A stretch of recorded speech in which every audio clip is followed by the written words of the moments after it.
आपकी व्यथा को जान लेती हैं और आपको सुख और सौभाग्य प्रदान कर देती हैं। बोलिए बगला मुखी मैया की जय, बोलिए कामाख्या मैया की जय। आपके कहने के बिना ही माँ सब सुन लेती हैं। बिन पग चले सुने बिन काना, करे विधि कर्म करे विधि नाना। भगवती आदि शक्ति जगदम्बा माँ भवानी आपके कहने के पहले ही आपकी व्यथा को जान लेती है। बिना कर्म किए भी वो आपके लिए सब कुछ कर जाती है, शुभ अच्छा कर जाती है। आप नहीं बोलते फिर भी माँ आपकी सुन लेती है। कर बिन कर्म करे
बिना ही सुन लेती हैं। आपके कर्म किए बिना ही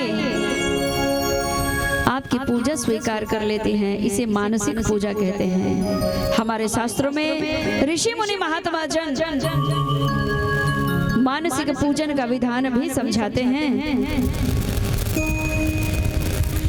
तो जब भी आप मंदिर जाएं तो भगवती के चरणों के दर्शन करें, भगवान के चरणों के दर्शन करें और उन्हें अपनी व्यथा सुनाने के पहले कहें कि माँ आप बहुत सुंदर लग रही हो, आपकी चुनरी सुंदर लग रही है माँ, आपकी बिंदिया सुंदर लग रही है,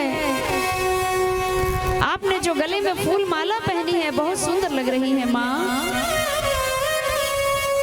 आप सर्वत्र सुंदर लग रही हो, आपके समान कोई जग में सुंदर नहीं है, आपके जैसी सुंदरता मैंने कभी देखी नहीं है माँ, तू कितनी अच्छी है, तू कितनी भोली है माँ, आपका भोला भाला स्वभाव, आपके करुणामय नयन इतने सुंदर इतने विशाल लग रहे हैं माँ।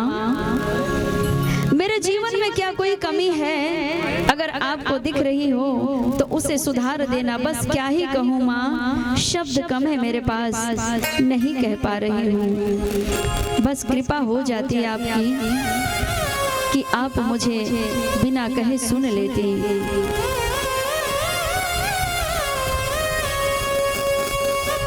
और पूजन करने समय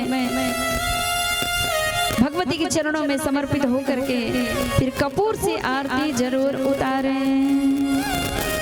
हमारे सनातन परंपरा में अगरबत्ती उदबत्ती जलाने को कोई विधान नहीं है देवियों।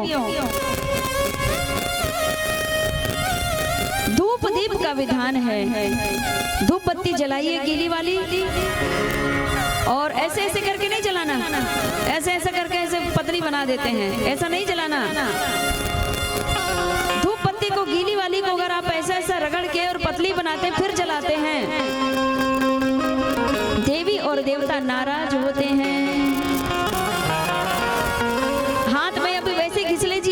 मैल निकल जाएगा। करके देख लो, निकलता है कि नहीं। तो ऐसे ऐसे घिस करके जब आप धूप बत्ती लगाती हैं तो मैल निकल जाता है। तो जहाँ देवी वहाँ दानव भी होते हैं। हमारे महाकाल जी के साथ भी दैत्य रहते हैं, बड़े बड़े ब्रह्म राक्षस भी रहते हैं। चाहे शिव मंदिर जाओ, चाहे राम जी के मंदिर में, चाहे भवानी के मंदिर में जाओ, धूप बत्ती को ऐसे ऐसे करके नहीं लगाना। हाथ का मैल धूप बत्ती में आ जाता है। और वही धूप बत्ती को जब आप जलाते हैं, ओम जय श्री ओमकारा करते हैं, तो दैत्य प्रसन्न होते हैं, देवता नाराज होते हैं। तो क्या करें? अब धूप बत्ती जैसी आपने ली है, उसका थोड़ा सा ऐसा कर दीजिए, फिर जला दो, धूप बत्ती जल जाती है। मैल जलाओगे तो क्या पाओगे? जीवन तो वैसे ही अंधकार में था। प्रसन्न करने के लिए देवता जनों को हमने धूप जला रहे थे और इस प्रकार से जला रहे थे, तो वो गड़बड़ होता है। राहु नाम का दैत्य प्रबल हो जाता है। संपूर्ण प्राणी मात्र, संपूर्ण मनुष्यों को 9 ग्रहों ने जकड़ा रखा है और इन 9 ग्रहों के ही कारण मनुष्य सुख और दुख का भोग काल भोगता है। अब ये ग्रह हमने साइंस में पढ़ा है, 9 ग्रह ब्रह्मांड में विचरण करते हैं। कौन से 9 ग्रह हैं? सूर्य, चंद्र, मंगल, बुध, बृहस्पति, शुक्र, शनि, राहु और केतु। तो जो 9 ग्रह इस ब्रह्मांड में विचरण कर रहे हैं, वही 9 ग्रह इस पिंड में भी विचरण कर रहे हैं। और अगर मनुष्य चाहे कि मैं तो चुपचाप कर्म करूं, कोई देख ही नहीं रहा है, तो आप इतने भगवान को उल्लू मत बनाओ कि भगवान देख नहीं रहा है। उन्होंने पूरे के पूरे 9 ग्रह आपके जीवन में बिठा रखा है, वे स्वयं साक्षी हैं। कितना भी छुप के आप कोई कार्य करो और कहो कि कोई नहीं देख रहा है, तो ये प्रत्यक्ष देवता है सूर्य। दिन में छुप के कोई कार्य करोगे तो सूर्य देख रहा है। रात्रि में कोई कार्य कर रहे हो, छुप के कोई ना देख ले तो चंद्र देव साक्षी हैं। लिख भी रहे हैं वो, इनका साक्षी मैं हूँ, इनके अमुक अमुक कर्मों का साक्षी मैं हूँ। चंद्र कहाँ है? चंद्रमा मनसो जातः तक्षो सूर्योदयतः।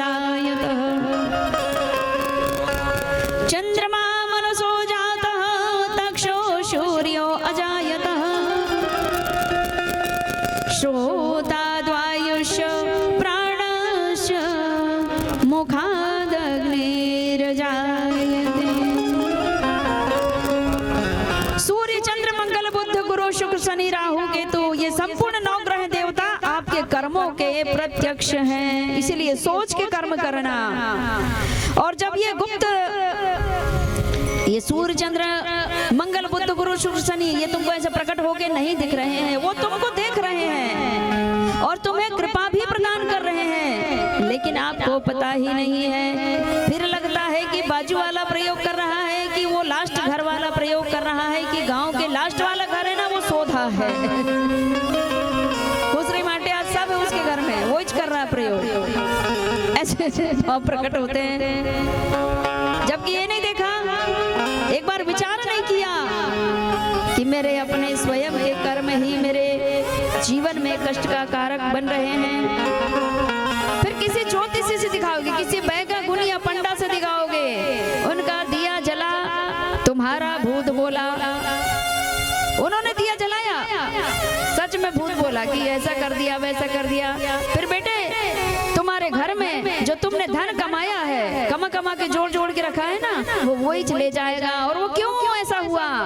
आपके जीवन में चल रहे ग्रह दोष, वे राहु और वे केतु, वे ही तुमको लुटवा देते हैं और ऐसे जादूगरों को भेज देते हैं। लेकिन आपके जीवन में आपके माता पिता के पुण्य कर्मों के प्रताप से और आपके कुल देवी देवता के कृपा से, आपके इष्ट देवी देवता की कृपा से, आपके गांव में जो माँ भवानी बैठी है उनकी कृपा जब होती है तो इनकी कृपा से, आपके शुभ कर्मों के प्रताप से दिव्य साधक, माँ भगवती के दिव्य साधक, भगवान शिव के दिव्य साधक, सिद्ध महापुरुषों का आगमन होता है और फिर वे आपको भगवत भक्ति की ओर ले जाते हैं कि आप स्वयं भक्ति करो और स्वयं भरो, खुद करो खुद भरो।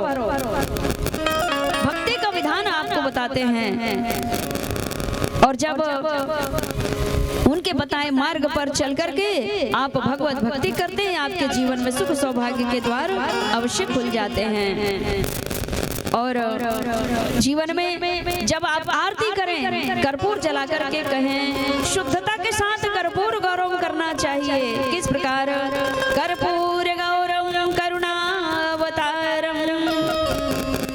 किस किस को आती कर्पूर? नहीं आती होगी तो मुझसे सुनो, वीडियो रिकॉर्ड हो रहा है, अगर आप चाहें तो हम भेज भी देंगे।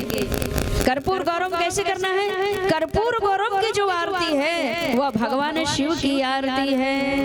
कोई भी घी से आप जलाएं दीपक, या फिर तिल के तेल से जलाएं, या फिर सरसों के तेल से दीपक जलाएं, लेकिन शुद्ध आरती जो होती है तो वह कपूर से ही होती है। किसी भी देवी, किसी भी देवता की आप पूजन करें, लेकिन आपको पूजन में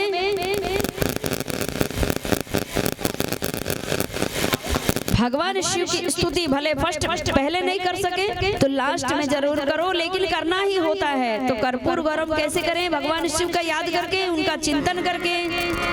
कर्पूर गौरव करुणावतारम संसार सारम भुजगेंद्रहारम सदा वसंतम हृदयारविंदे भवं भवानी सहितं नमामि।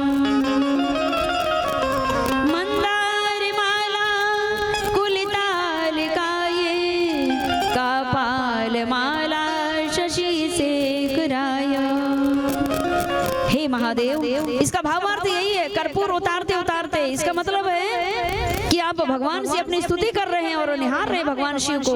कर्पूर गौरम करुणावतारम। हे भगवान भोलेनाथ, आप तो इतने गोरे हो, इतने गोरे हो, सफेद। कपूर कितना सफेद गोरा रहता है, कर्पूर के समान गोरे हैं भगवान शिव। कर्पूर गौरम करुणावतारम। हे महादेव, आप तो करुणा के अवतार हो। आरती घुमाते जाइए। कैसे आकार में घुमाना है? ओम आकार में। कोई तो गोल गोल ही घुमाते हैं, ऐसे ऐसे। कर्पूर गोल गोल ऐसे ऐसा नहीं घुमाना है। कोई तो उल्टा उल्टा करते हैं, फिर ऐसा करेंगे, फिर ऐसा नहीं करना आपको है। कर्पूर आरती ओम आकार में घुमाए, 3 ऐसा। आरती कहाँ गई? ऐसा आरती लेकर के और ऐसा 3 बार घुमाना, बस ऐसा। ओम आकार में चलने दीजिए आरती। और आरती का विधान है, भगवान हो या गुरु हो, गुरु के चरणों में आरती की जाती है, चरण वंदना की जाती है। भगवान की भी आरती चरणों की जाती है, चरण वंदना की जाती है, मुखमंडल की नहीं की जाती बार बार घुमा करके। तो 4 बार भगवान के चरणों में आरती घुमाएं, ऐसा 4 बार। और भगवान के नाभि चक्र के सीधा सीध में 2 बार आरती घुमाने का विधान है। 4 बार चरणों में, 2 बार नाभि चक्र के सीध में और 1 बार मुखमंडल में भगवान के। ऐसा कितने हो गए? 7 बार। 4 बार चरणों में, 2 बार नाभि के सामने और 1 बार मुखमंडल। 4 और 3 7 हो गए। और 7 बार फिर ऊपर से नीचे तक उतारें, 7 बार। इस प्रकार से 7 और 7 दूनी 14 बार आरती उतारने का विधान है।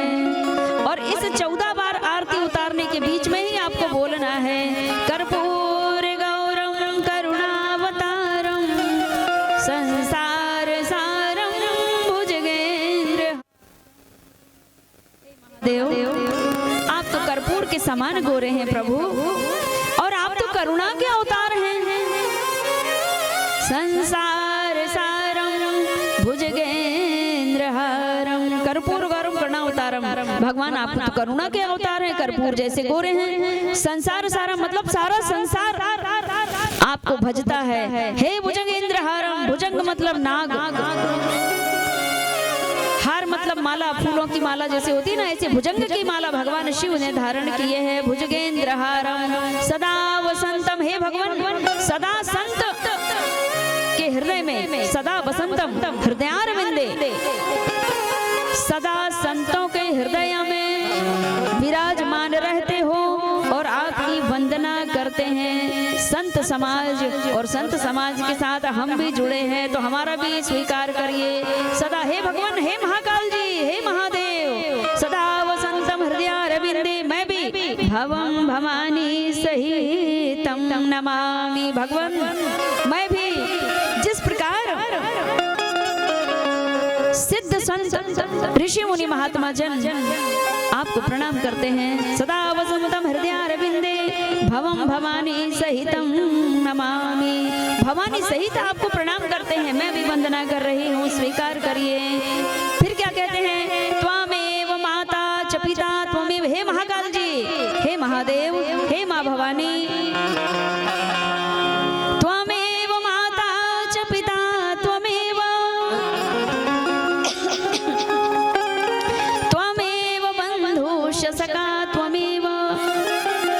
हे भगवान, तुम ही मेरी माता हो, तुम ही मेरे पिता हो, तुम ही मेरे बंधु हो, तुम ही मेरे सखा हो, और तुम ही मेरी विद्या हो, मेरा द्रविड़ भी तुम ही हो। त्वमेव सर्वं मम देवं देवः। फिर कहते हैं, गुरुर्ब्रह्मा गुरुर्विष्णु गुरुर्देवो महेश्वरः, गुरुर् साक्षात् परब्रह्म तस्मै श्री गुरुवे नमः। इस प्रकार से कर्पूर आरती करके वंदन करना चाहिए। गुरुजन जब भी आए, गुरुजी को इधर मुंडी में तिलक लगा देते हैं, पूरा लाल बम कर दिए गुरुजी को। मुखड़ा ही समझ में नहीं आ रहा, ये वही वाले गुरुजी हैं कि क्या पता दूसरे, बाद में ना मुखड़ा ही नहीं दिखता, लाल बम कर देते पूरा।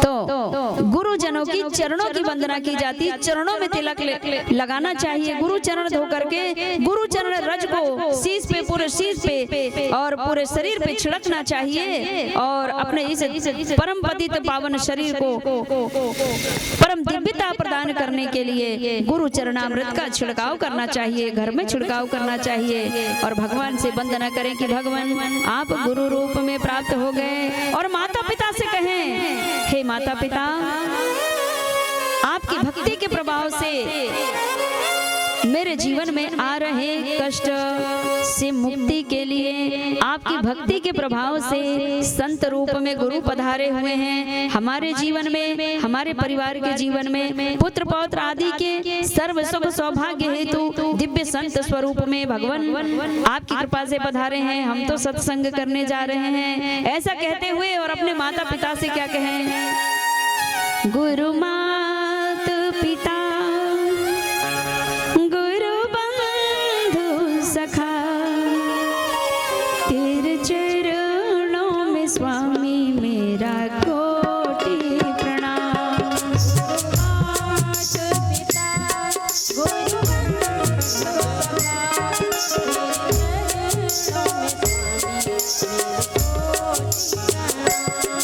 गुरु मात पिता गुरु बंधु सखा, तेरे चरणों में स्वामी मेरा कोटि प्रणाम।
ये निस्वार्थी होते हैं।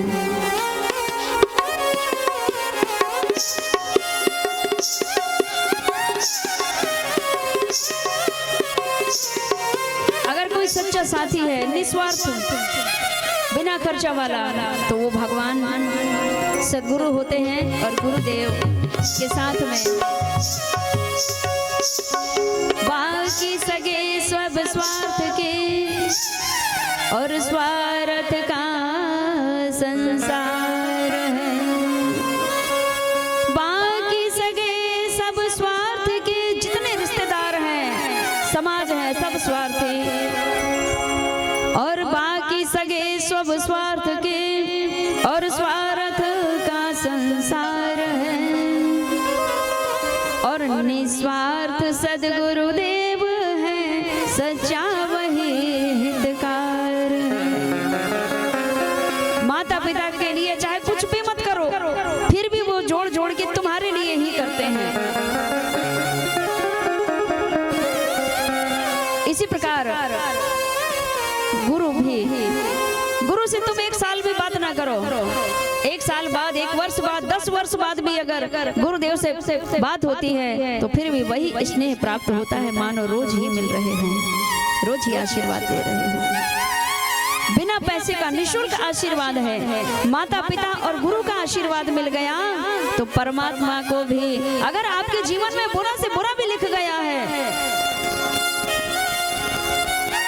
जिस कष्ट को आप सह नहीं पाओगे, ऐसे गलत गलत कष्ट भी लिखे हुए हैं, और सद्गुरु का आशीर्वाद अगर मिल गया तो सर्व दुखों से मुक्त पाकर सर्व सुख और सौभाग्य की प्राप्ति भी हो जाती है। इसलिए तो सद्गुरुदेव से यही कहना है कि हे गुरुदेव, मेरे माता पिता ने मुझसे कहा कि बेटा, मैंने तो तुम्हें पाल पोस कर बड़ा कर दिया, योग्य बना दिया। देवियां थोड़ा सा बैठो, समय हो गया है, कथा समापन की ओर ही जा रही है। आरती भी तैयार कर लेंगे बेटे। तो गुरुदेव से एक ही प्रार्थना करें कि गुरुदेव, मेरे माता पिता ने बोला कि हमने योग्य बना दिया, शादी ब्याह वर कर दिया, तुम्हें नौकरी दे दी, जायदाद भी तुम्हें बंटवारे में दे दी, अब तुम जितना करोगे उतना ही पाओगे। उस समय बालक घबरा करके कहता है कि घबराहट में कि अब मैं क्या करूं, कैसे मेरे जीवन की नैया पार होगी, मैंने तो अभी समाज का सुख दुख देखा ही नहीं है। और माता पिता ने हाथ खड़े कर दिए। उस समय माता पिता के ही पुण्य प्रभाव से बढ़े ही पुत्र पिता के धर्मा,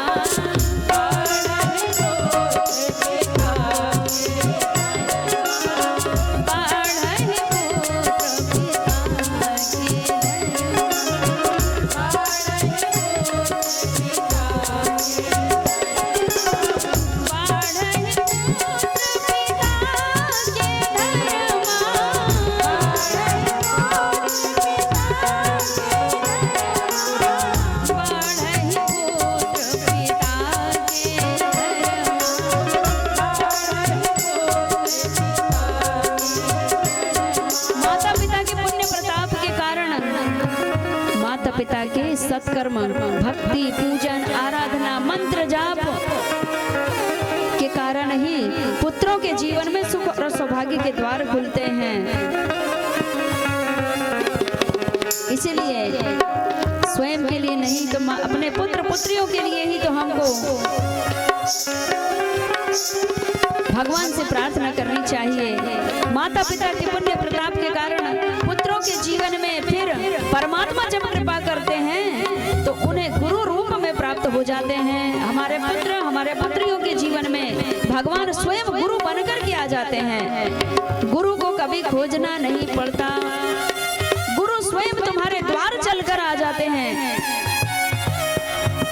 जा पर कृपा राम की होई, जा पर कृपा राम की होई, जा पर कृपा राम की होई, जा पर कृपा राम की होई, जा पर कृपा राम की होई।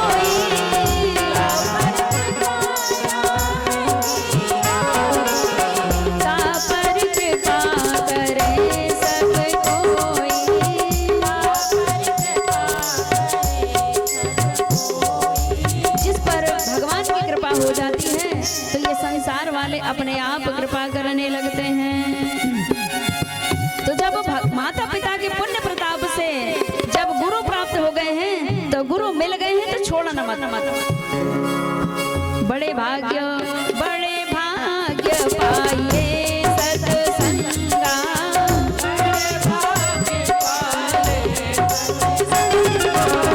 बड़े भाग्य पाइए सत्संगा,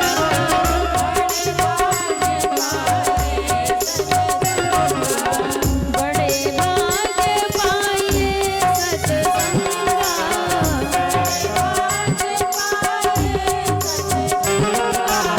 बिना ही प्रयास होत भवभंगा।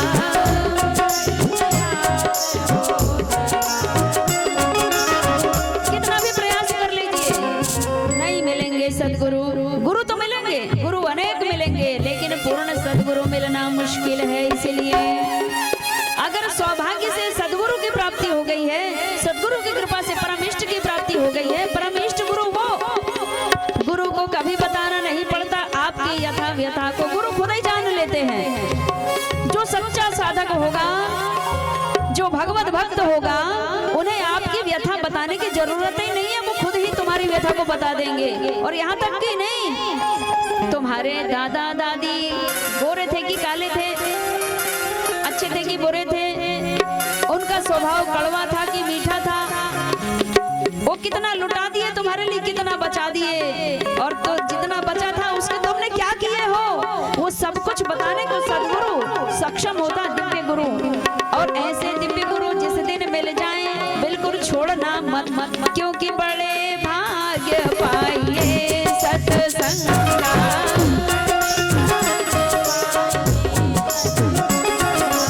बड़े भाग्य से यह सत्संग मिला है। ऋषि मुनि महात्मा जन तरसते हैं। और इसे ग्राम खेड़ी, सोनखेड़ी में आप सभी के बड़े परम सौभाग्य हैं कि सोनखेड़ी में जो मैया विद्यमान है, माँ भवानी, दैयत बाबा, गोसाई बाबा, सब विराजमान है। उन सबकी कृपा से ही ये सत्संग हो रहा है। बड़े सत्संग सौभाग्य से प्राप्त हुआ, इसे छोड़ना मत जाना, थोड़ी देर और बाकी है, बस सत्संग समापन होगा। बड़े भाग्य पाइए सत्संग,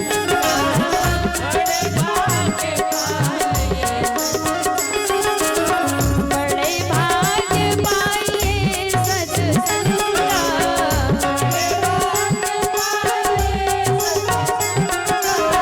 बिना ही प्रयास होत भवभंगा।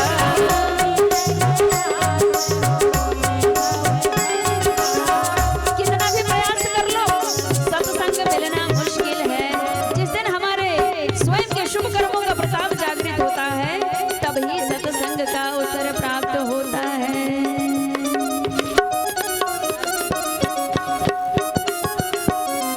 आरती का समय हो रहा है, माताएं जाने को। इसलिए अगर सदगुरु आपके गांव में आ गए हैं और आपको सत्य का बोध करा रहे हैं, सत्य का ज्ञान प्राप्त करा रहे हैं, तो पहले हाथ जोड़ करके परमात्मा से अपने घर जाकर के अभी कुल देवी देवताओं से कहें कि हे कुल देवी देवताओं, इष्ट देवी देवताओं, गांव की भवानी मैया बस कृपा कर दो। किस रूप में? भवानी मैया आपके जीवन में कृपा कर रहे हैं, बाबा महादेव आपके जीवन में कृपा कर रहे हैं, लेकिन आपका मन कहता है कि हम भगवान आपको सुनना चाहते हैं। तो महादेव कहते हैं सुनो, मैं तो तुमको देख भी रहा हूँ, तुम्हें बस नहीं देख पा रहे हो, क्योंकि मैंने तुम्हें तीसरा नेत्र भी दिया है, और वो दो नेत्र से तुम केवल माया को देख रहे हो।